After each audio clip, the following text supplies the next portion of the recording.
Hello students, इस video में हम स्टार्ट करेंगे question number 2। Question number first हमने लास्ट कर लिया था विलोपन विधि। ठीक है, हमने सीख ली थी विलोपन विधि और हमने कंपैरिजन भी किया विलोपन और प्रतिस्थापन में कौन बेस्ट है। दोनों अपने अपने क्वेश्चन के अकॉर्डिंग बेस्ट होती है। ठीक है, लेकिन ज़्यादातर केसेस में कौन सी विलोपन विधि ही अच्छी है। अब देखें अपनी पहली समस्या ये आज की क्या है। यदि हम अंश में एक जोड़ दें तथा हर में एक घटा दें तो भिन्न एक में बदल जाती है। यदि हर में एक जोड़ दे तो ये 1/2 हो जाती है। वो भिन्न क्या है? तो अब हमें भिन्न पूछी है तो हम पहले क्या करते हैं, हमें कुछ पता ही नहीं होता तो हम क्या करें, माना कि वो भिन्न क्या है, माना कि वह भिन्न क्या है, x/y है। कुछ भी पता नहीं, हम निकाल लेंगे, अभी देखते हैं। ठीक है, भिन्न x/y है। अब क्या करना, जैसा कह रहा है वैसे जोड़ दें और घटा दें। ये भिन्न थी हमारे पास। अब ये कह रहे हैं कि अंश में एक जोड़ दें। ये अंश होता है ऊपर वाला, नीचे वाला हर होता है, इतना तो आपको पता ही होगा। अब ये अंश में तो एक जोड़ा, हर में क्या कर दिया, एक घटा दिया। हर में हमने एक घटा दिया, ये जोड़ दिया, ये घटा दिया, तो भिन्न एक में बदल जाती है। एक में बदल जाती है मतलब इसका आंसर 1 हो जाता है। ठीक है, तो इसको सॉल्व करें, देखें ये y-1 इससे गुणा होगा कि नहीं होगा, x-1 ये y-1 ही तो बचेगा। 1 का इसके साथ गुणा, 1 का इसके साथ गुणा। अब x-y और 1 को सामने भेज दें कि इधर ही रहने दें, सामने भेज दिया तो कितना हो जाएगा, -1 तो है ही है सामने और ये हो जाएगा +1, तो ये कितना हो जाएगा 0। तो x-y इक्वल टू क्या हो जाएगा 0। x-y इक्वल टू क्या हो जाएगा 0। ठीक है, तो अब सेकंड कंडीशन लें। यदि हर में एक जोड़ दें, हर में क्या करना, अब सेकंड स्थिति, यदि हर में एक जोड़ दें, अंश में क्या जोड़ना है, कुछ नहीं, हर में क्या करना है, एक जोड़ देना है, तो ये 1/2 हो जाती है। तब क्या हो जाती है 1/2। तो इसमें यही कहा है कि हर में एक जोड़ दे, तो हर में ही जोड़ना, अंश में कुछ भी नहीं जोड़ना। ठीक है, तो अब देखें ये कितना हो जाएगा 2x, ये 1 × y+1 हो जाएगा कि नहीं हो जाएगा 2x, ये y+1 होगा कि नहीं होगा। 1 का y से गुणा y, 1 का 1 से गुणा 1। ये आपके समीकरण बन गई। ये लो, ये पहली समीकरण ये हो गई, ये दूसरी समीकरण होगी। अब आपको समीकरण भी बनानी है, फिर आपको क्या करना है, उसको हल करने हैं। तो x-y इक्वल टू 0 ये समीकरण फर्स्ट है आपकी, और 2x-y इक्वल टू ये क्या है आपकी समीकरण 2 है। अब आप थोड़ा सा गौर करेंगे, अभी इसके गुणांक बराबर है। देखो x का 1 है, x का इधर 2 है, इधर -1 है, इधर -1 है। तो अब हम गुणा क्यों करें, क्योंकि पहले से ही गुणांक बराबर है y के गुणांक बराबर। तो अब क्या करेंगे, गुणांक तो बराबर है लेकिन चिन्ह क्या है, विपरीत नहीं है, चिन्ह भी समान है, तो क्या करेंगे, घटा देंगे। तो ये हमने घटा दिया, तो ये इससे कैंसिल हो जाएगा, नेगेटिव y पॉजिटिव y से कैंसिल हो जाएगा।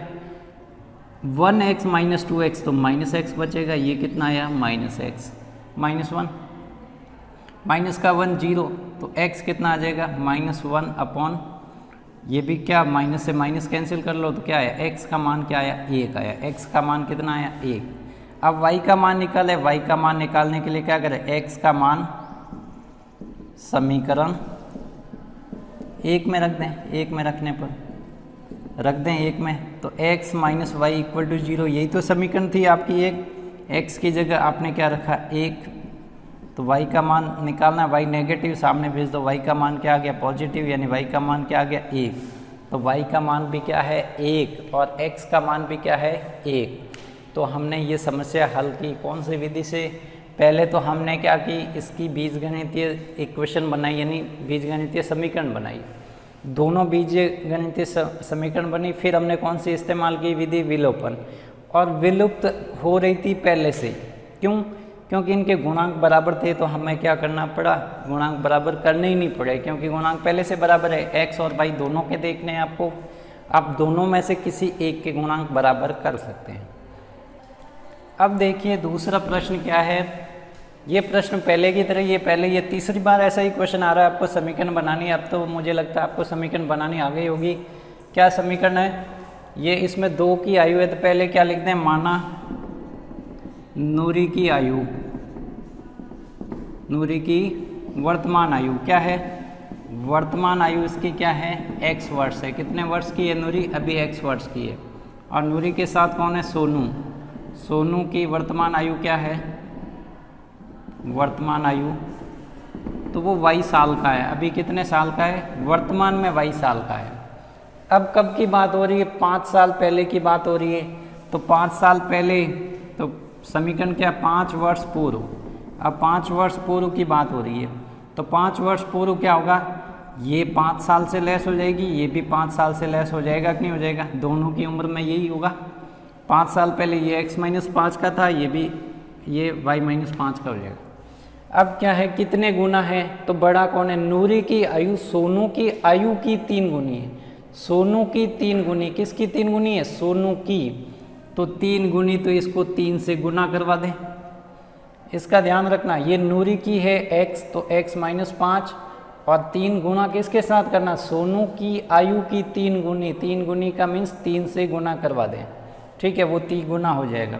अब इसको सॉल्व करें, देखें, ये 3y, ये हो जाएगा 15 माइनस का, दोनों के साथ 3 गुना होगा। अब x-3y और ये -15 और +5 को सामने भेज दें, तो x-3y इक्वल टू कितना हो जाएगा, -10 होगा कि नहीं होगा। यहाँ देखिए पॉजिटिव था, इधर आया नेगेटिव हो गया, ये नेगेटिव था, सामने गया पॉजिटिव, ये 15 अभी भी नेगेटिव है, देखो सामने ही तो है, तो कितना बचा, -10। ये आपकी इक्वेशन नंबर क्या बन गई, फर्स्ट। अब कब हो रहा है, 10 वर्ष पश्चात की बात हो रही है, 10 वर्ष बाद, यानी आफ्टर 10 ईयर्स, 10 वर्ष पश्चात क्या होगा। आप देखें उसकी कंडीशन बनाएं, तो 10 साल बाद, आज उसकी 1 से 10 साल बाद उसकी 10 से ज़्यादा हो जाएगी, इधर भी क्या हो जाएगी, 10 से ज़्यादा हो जाएगी। अब कितना गुना बचा है, नूरी की आयु सोनू की आयु की 2 गुनी हो जाती, सोनू की 2 गुनी, तो ये सोनू की है y, तो ये यहाँ पे कितना गुना करें, 2 से, ये लो 2y और प्लस कितना हो जाएगा, 20, क्योंकि 2 का गुना दोनों के साथ हो जाएगा। समीकरण क्या बन जाएगी, 2y इधर आ गया, ये 20 तो सामने था ही था, और ये 10 उधर चला गया। तो अब देखें समीकरण क्या बनी, x-2y इक्वल टू 10 बनी कि नहीं बनी, 20 - 10 कितना बना, 10। तो अब ये आपकी समीकरण 2 है। अब हमें कौन सी विधि इस्तेमाल करनी है, विलोपन विधि, ठीक है। तो अब विलोपन विधि में देखें कैसे करना है। ये आपकी दोनों समीकरण है, पहले भी लिख देता हूँ यहाँ पे, ये पहली समीकरण थी, सॉरी यहाँ पे क्या था, x था, ठीक है। अब क्या करने हैं, अब आपको करने हैं गुणांक बराबर। तो आप कहोगे सर x के गुणांक इधर भी 1 है, इधर भी 1 है, x के गुणांक तो समान ही है, तो बराबर क्या करें, बराबर तो है। तो अब x का गुणांक 1 है, x का गुणांक 1 है, तो दोनों के चिन्ह समान है, तो क्या करेंगे, घटा देंगे। तो समीकरण 1 में से समीकरण 2 को घटा रहे हैं, तो माइनस प्लस माइनस कैंसिल हो गया, माइनस का 3y प्लस का 2y बचेगा, माइनस का 1y, माइनस का 10 और माइनस का 10 कितना हो गया, माइनस का 20, दोनों माइनस के दोनों ऐड हो जाएंगे, वैल्यू किस में आएगी, माइनस में। अब ये माइनस, इसका गुणांक क्या है, -1 से भाग देंगे, तो ये माइनस से माइनस चिन्ह कैंसिल हो जाएगा। x का मान, y का मान कितना आया, 20 साल। सोनू की उम्र कितनी आई, 20 साल की सोनू है वर्तमान में। अब क्या करें, इसकी उम्र ज्ञात करनी नूरी की, तो समीकरण 1 में रख दें। तो y का मान समीकरण 1 या 2 में किसी में रखो, ठीक है। तो समीकरण 1 में रखने पे 1 में रख दें, तो समीकरण 1 में रखेंगे, ये रही समीकरण 1 आपकी, x 3 × 20 - 10 कितना हो जाएगा, ये हो जाएगा 60। अब 60 सामने जाएगा तो प्लस 60 हो जाएगा, प्लस का 60 और माइनस का 10 कितना हो जाएगा, 60 - 10 50। तो नूरी की उम्र क्या हो गई, 50 साल। नूरी की उम्र कितनी है, 50 साल। तो आप क्या लिखोगे, नूरी की उम्र कितनी आ गई, 50 वर्ष, और सोनू की वर्तमान आयु कितनी है, 20 वर्ष। कितनी है, 20 वर्ष। अब चेक करना है, चेक करें, देखें 5 साल पहले ये हो जाएगी 45 की, और ये हो जाएगा, अभी 20 का है तो 15 × 3 कितना हो जाएगा, यानी 45, ठीक है। तो ये था आपका दूसरे का दूसरा प्रश्न, ठीक है। अब हमारा अगला तीसरा प्रश्न क्या है, दो अंकों की संख्या के अंकों का योग क्या है, 9 है। इस संख्या का 9 गुना संख्या के अंकों को पलटने से बनी संख्या का 2 गुना है। समझ में नहीं आया क्या है 9 गुना 2 गुना? देखें, पहले देखें, माना संख्या का इकाई अंक क्या है, इकाई अंक आपके क्या है, x है, y है, व दहाई अंक क्या है, x है। अतः संख्या क्या हो जाएगी, संख्या आपकी कौन सी हो जाएगी, एक्स वाई हो जाएगी कि नहीं हो जाएगी। इकाई अंक y है, दाई अंक क्या है, x है, ठीक है।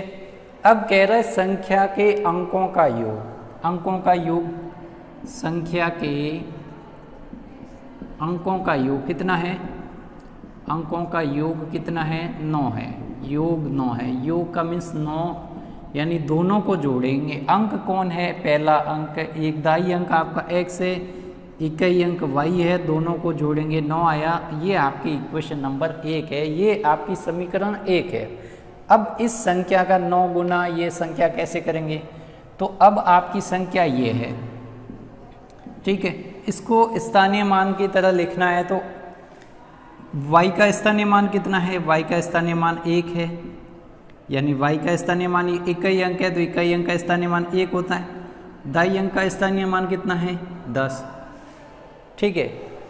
तो अब इस संख्या को मैं ऐसे लिख सकते हैं, संख्या लेके देखें, कोई भी संख्या बताओ 2 अंकों की। ये मैंने लिखा 25, 25 को क्या लिखूंगा, 5 गुना 1 प्लस 2 गुना 10, ऐसे ही तो लिखूंगा। ये कितना हुआ, 20 प्लस 5 25 हुआ कि नहीं, ऐसे लिखना है संख्या को, ठीक है। अब देखें, तो अब हम लिखेंगे इसको, तो आपकी संख्या क्या है, इस संख्या का 9 गुना, किस संख्या का, एक्स वाई संख्या, इसका 9 गुना। तो पहले क्या, इस संख्या को स्थानीय मान में लिखें, इसका स्थानीय मान कितना है, 10 है, तो गुना हो गया 10, तो ये हो गया 10x, ठीक है, प्लस y, ये तो आपकी संख्या है। पहले 10 से गुना क्यों किया, x का स्थानीय मान कितना है, 10, y का स्थानीय मान, ये संख्या, इस संख्या का 9 गुना, इस संख्या का 9 गुना, का गुना मीन्स 9 से गुना करेंगे, वो किसके बराबर है, संख्या के अंकों के पलटने से। अंकों को कैसे पलटना, y की जगह x करें, x की जगह y करेंगे, ये पलटना ऐसे ही तो होगा, अंक पलटना ऐसे ही तो होगा। अब क्या कर रहा है, y की जगह x कर दो, x की जगह y कर दो, तो अब पहले कौन है, y, तो 10y प्लस x के साथ 1 से गुणा, तो संख्या का 9 गुना, संख्या के अंकों को पलट दिया, से बनी संख्या, उससे बन गई ये संख्या का 2 गुना, का 2 गुना, यानी यहाँ पे 2 से गुना हो जाएगा।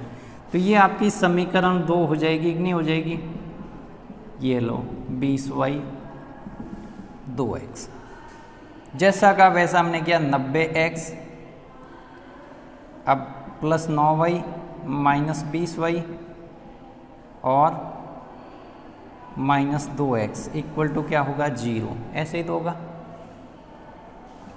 90x और माइनस 2x कितना हो गया, 88x, 9y और माइनस का 20y, तो माइनस का 11y होगा कि नहीं होगा, 20 में से 9 के 11 इक्वल टू 0। अब क्या करना है, अब कुछ नहीं करना है, ये समीकरण आपकी 1 है, ये समीकरण आपकी क्या हो गई, 2 हो गई। समीकरण 2 को क्या करना है, समीकरण 2 से मान निकालो, समीकरण 1 में रखो, वो वाली विधि नहीं करनी है। हमें कौन सी विधि करनी है, हमें विधि करनी है विलोपन विधि। तो विलोपन विधि करें, तो समीकरण 1 और 2 देखें, यहाँ देखें, पहली समीकरण तो ये है आपकी। अब इसको किससे गुणा करें कि ये, तो इसको 11 से गुणा कर दे, किससे करें, 11 से, तो जिससे y बराबर हो जाएगा। तो समीकरण 1 को किससे गुणा किया, समीकरण 1 गुणा किससे किया, 11 से, व समीकरण 2 को किससे गुणा किया, 1 से किया। इसको किसी से नहीं किया, 1 से किया। तो इसको 11 से क्यों किया, यहाँ पे 11 y बराबर कर देते हैं। x का क्यों नहीं किया, x का 88 है, तो 88 से गुणा करना पड़ेगा, थोड़ा गुणा बड़ा हो जाएगा, तो हम y का करेंगे। 11 से गुणा किया, 11 हो गया है, ये भी 11y इक्वल टू 11 से करेंगे 99 होगा कि नहीं होगा। अब इसको 1 से गुणा करेंगे, ये लो, तो 88x ये कितना हो जाएगा, माइनस का 11y तो 11y रहेगा 1 से गुणा करने पे। ये सामने क्या है 0 तो 0 ही रहेगा।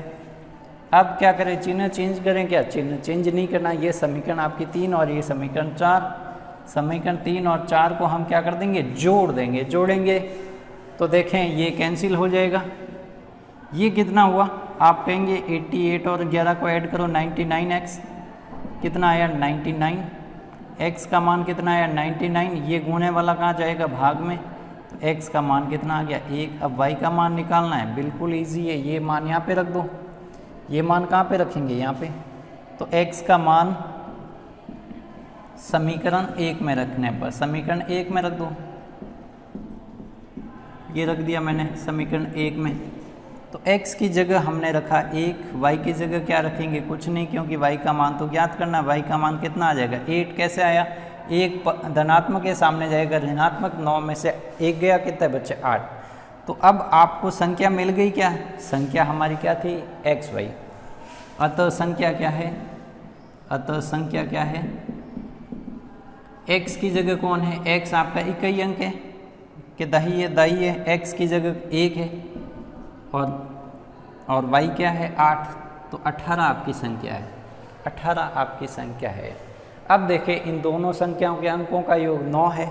संख्या के अंकों को बदलो, 18 का 9 गुना करो, वो इसके बदलने के 2 गुने के बराबर है कि नहीं है। बदलने पे ये कैसी हो जाएगा, देखो बदला, यानी ये 2 गुना करो, कितना है 2, 8 दूनी 16, ये 72, 9 और 7 162 आया कि नहीं आया।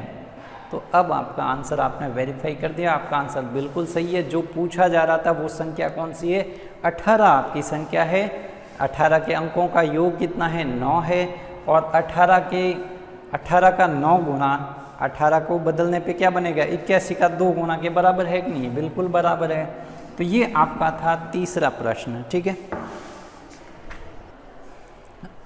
अब देखिए चौथा सवाल, मीना की जगह आप खुद को ले लें, भले ही आप बैंक जा रहे हो, 2000 रुपये आपने बैंक से निकाले।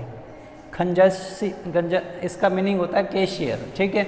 उसने क्या किया, कैशियर ने 50 रुपये और 100 रुपये के नोट दिए, ठीक है। उसने कहा कि मेरे को 50 और 100 के नोट देना है, ठीक है। मीना ने 25 नोट प्राप्त किए। मीना को कितने नोट मिले, 25 नोट मिले।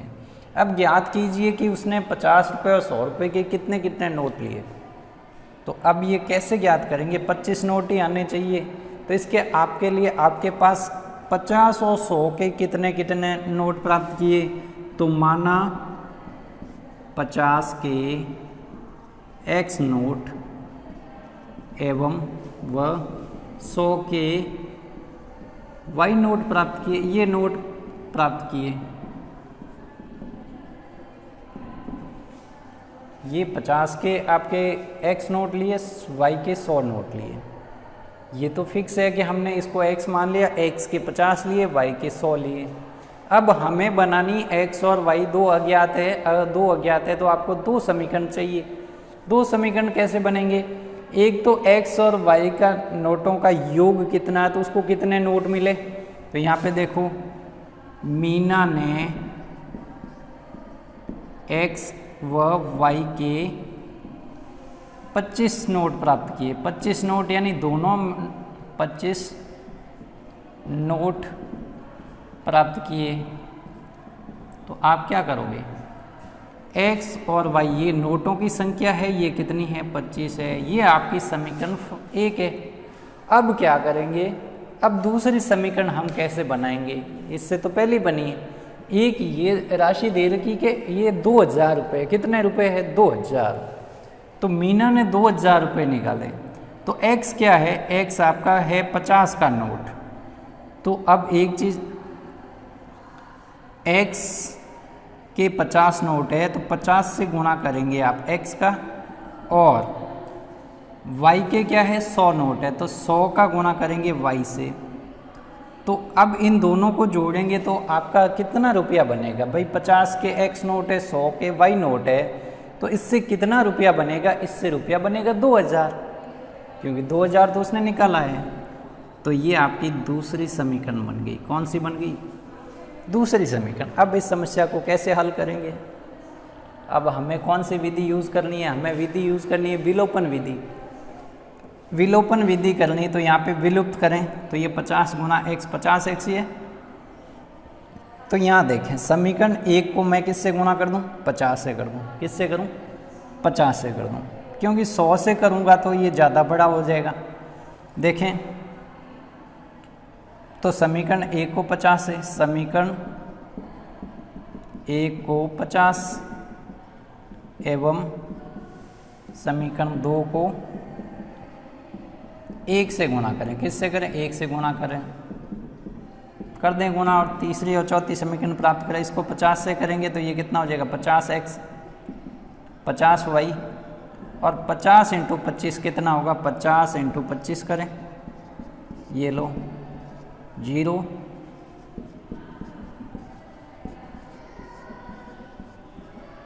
कितना आया? 1250। कितना आ गया? 1250 आ गया।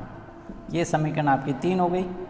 अब इसको 1 से करेंगे तो ये समान आएगा कि नहीं आएगा? सेम टू सेम आएगा। अब क्या करें? घटा दें। घटाएंगे कैसे? क्योंकि चिन्ह समान है, 50 50 चिन्ह समान है तो घटा देंगे। ये लो घटा दिया। अब माइनस का 100 और प्लस का 50, माइनस का 50 ही तो बचेगा। अब माइनस के 2000 और 1250 तो ये माइनस के 750 ही होंगे। अब माइनस से माइनस कैंसिल हो जाएगा। अब y का मान कितना आ जाएगा? y का मान देखो y इक्वल टू कितना आ जाएगा? 750 भाग 50 से, तो भाग 50 से देंगे तो कितना आ जाएगा? तो ये 0 से 0 कैंसिल हो जाएगा, और 15 × 5 कितना होता है? 75, यानी y का मान क्या आया? 15 आया। y का मान कितना आया? 15। अब x का मान निकालें, समीकरण 1 में रखें। y का मान समीकरण 1 में रखने पर, समीकरण 1 में रखने पर 1 में रख दें। कैसे रखेंगे? ये y का मान कितना है? 15। x का मान कितना मिल जाएगा? 25 - 15 बराबर कितना हो गया? 10। तो उसने कितने x, यानी ये x क्या है? अतः मीना ने x क्या है? x है 50 के नोट। x क्या है? 50 के नोट। मीना ने 50 के 10 एवं 100 के 15 नोट प्राप्त किए। 15 नोट प्राप्त किए। कितने नोट प्राप्त किए? 15 नोट प्राप्त किए। अब देखें 50 के कितने किए? 50 के किए। ये x क्या था? x आपके x 50 के x नोट, यानी 50 के कितने नोट? 10। तो 50 × 10 कितना हो गया? 500 रुपया हो गया। अब 100 के कितने किए? 15। 100 के कितने किए? 15 नोट, तो कितना हो गया? 1500। कुल कितना रुपया हो गया? 2000 हुआ कि नहीं हुआ? तो अब आपका आंसर क्या है? बिल्कुल राइट है। आप ऐसे वेरीफाई कर सकते हो। तो इसने आपके नोट आ गए, कितने नोट कैसे प्राप्त किए। ठीक है, तो इस समस्या का हल भी हमने क्या कर दिया? हमने रैखिक समीकरण बना के इसका आराम से हल कर दिया। ठीक है,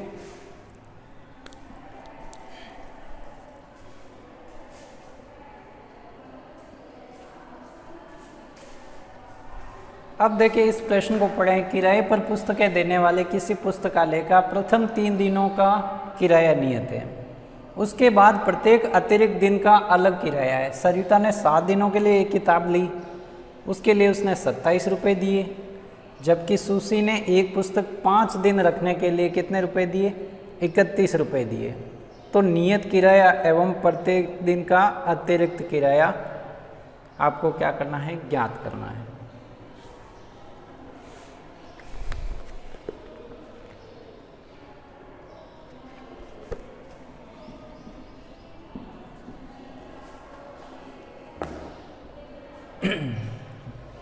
तो अब देखें कैसे ज्ञात करेंगे। अब एक क्वेश्चन पीछे ऐसे आया था, टैक्सी का आया था, उसमें भी ऐसी बात हो रही थी, लेकिन उसमें और इसमें चेंजेज है, थोड़ा सा चेंजेज है। क्या चेंजेज है? उसमें टैक्सी में बैठने का नियत भाड़ा था, फिर किलोमीटर का, यानी पहले किलोमीटर का भी लगेगा। इसमें ऐसा नहीं है, इसमें ये दिया हुआ कि 3 दिनों तक फिक्स कर दिया भाई, 3 दिन तक आप किताब लाओगे तो इतने रुपए देने। उसके बाद चौथे दिन का अलग से किराया है, 5वें दिन का फिर वो पर डे यानी चौथे 5वें यानी उसके दिनों का किराया अलग है। प्रथम 3 दिनों का क्या है, नियत किराया है। तो एक ने तो 7 दिन के लिए किताब रखी, एक ने क्या रखी, 5 दिन के लिए किताब रखी। यानी नियत किराए के अलावा इसने कितने दिन लिए, 4 दिन। 7 दिन का मतलब 3 दिन तो नियत होते, 3 दिन का तो फिक्स किराया। फिर ये 7 दिन गई, 7 दिन में क्या हो गया, 3 तो नियत वाले से कट जाएंगे, फिर प्रतिदिन कितना लगा, यानी उसके बाद प्रत्येक अतिरिक्त दिन का अलग से किराया। तो ये 7 दिन है तो 4 दिन अतिरिक्त हुए कि नहीं हुए, और इसके कितने हुए, सूसी ने 5 दिन, 5 दिन तो इसके 3 तो नियत है, 2 एक्स्ट्रा हो गए तो 2 अतिरिक्त दिन लगे। तो अब अतिरिक्त दिन का किराया तो हम क्या करेंगे, माना नियत 3 दिन का नियत किराया, 3 दिन का नियत किराया क्या है, x रुपये है, x रुपये एवं क्या है, प्रत्येक अतिरिक्त दिन, अतिरिक्त का मीन्स 3 से ज़्यादा होने पर, एवं प्रत्येक अतिरिक्त दिन का किराया y रुपये है। कितने रुपए है, y रुपये है। ये हमने पहले मान लिया। अगर आप 2 दिन में किताब लौटाते हो तो भी आपको 3 दिन का किराया देना है, ऐसी कंडीशन होती है।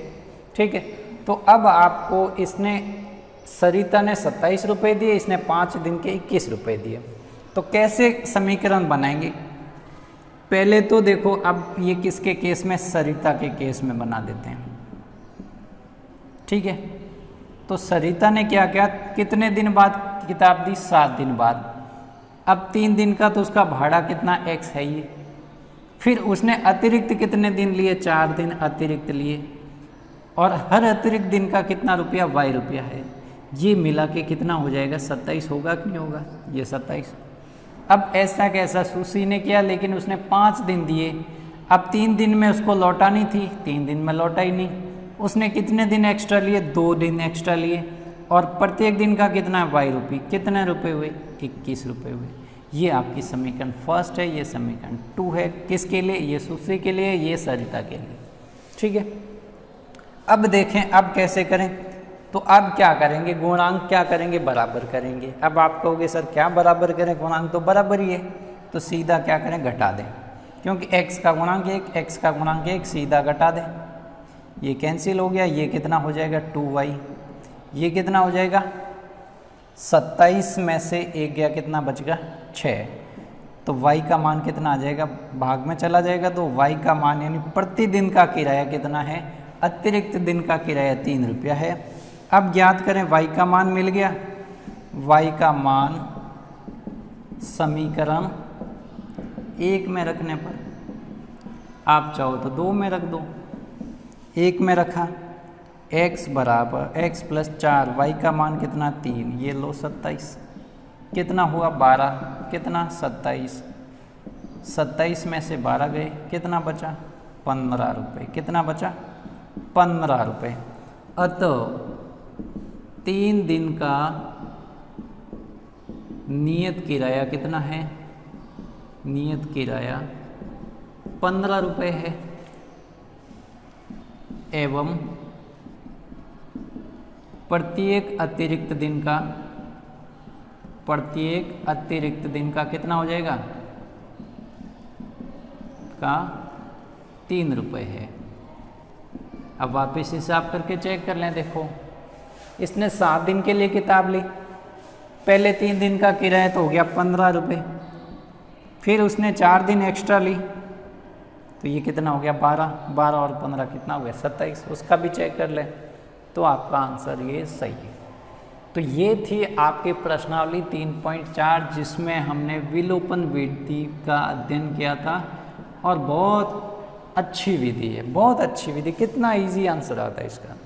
ठीक है, अब प्रतिस्थापन क्या होता है कि उसमें एक से मान निकालते हैं, फिर दूसरे में प्रतिस्थापित करते हैं, फिर हमें एक मान मिलता है, वो मान फिर वापस दूसरे समीकरण में रख के निकालते हैं। इसमें आपके प्रतिस्थापन तो करते हैं लेकिन एक बार में आपको मान मिल जाता है। फिर ये देखो, ठीक है, इसमें समीकरण समान करने होते हैं तो समीकरण समान करते तो समीकरण 3 और 4 मिलते हैं, समान ही होता है तो उसको नहीं करना होता समान, फिर इसको क्यों गुना करें। ठीक है, तो ये आपकी एक्सरसाइज इसी क्वेश्चन के साथ 3.4 कंप्लीट होगी। आप सारा काम करें, मैंने पहले की तरह बताया कैसे काम करना है। काम आपको कभी भी जैसे भी करें, प्रश्न का सॉल्यूशन एक बार देख लें, फिर वीडियो को पॉज करके बंद कर दें और फिर आंसर लिखना स्टार्ट करें, क्योंकि आपने समझ लिया है तो उसको देख के ना लिखें, बिना देखे लिखें। ये आदत जिसके आ गई उसके लिए मैथ्स कोई टफ नहीं है, उसके लिए तो बहुत इजी है, सबसे इजी सब्जेक्ट मैथ होगा फिर उसके लिए। ये आदत आपको डालनी है, उसके लिए भले ही 15 दिन 20 दिन प्रैक्टिस करनी पड़े, लेकिन फिर क्या होगा, उसका एक फ़ायदा होता है। उसका फ़ायदा ये होता है कि फिर आप जिस टाइम बिना देखे लिखना स्टार्ट करेंगे, फिर अगले वीडियो को देखेंगे तो उसमें एकाग्रता बहुत शानदार रहेगी। आपको पास में क्या हो रहा है ये भी महसूस होना बंद हो जाएगा, सिर्फ आपको ये वीडियो में यही दिखेगा कि क्या बता रहा हूँ मैं। ठीक है, सारी चीज़ें एक पॉइंट से पॉइंट याद रहेगी, क्योंकि उस टाइम आपको एक खतरा होता है कि आप वापस वीडियो पॉज करके लिखने वाले हैं, यानी बिना देखे लिखने वाले हैं, तो आप एक भी शब्द छोड़ना नहीं चाहेंगे और आपका दिमाग उसको कैच करेगा। ऐसा नहीं कि नहीं करेगा, लेकिन उसके लिए आपको हैबिट में लाने में 10 से 15 दिन का टाइम लग सकता है। ठीक है, तो मिलते हैं नेक्स्ट वीडियो में।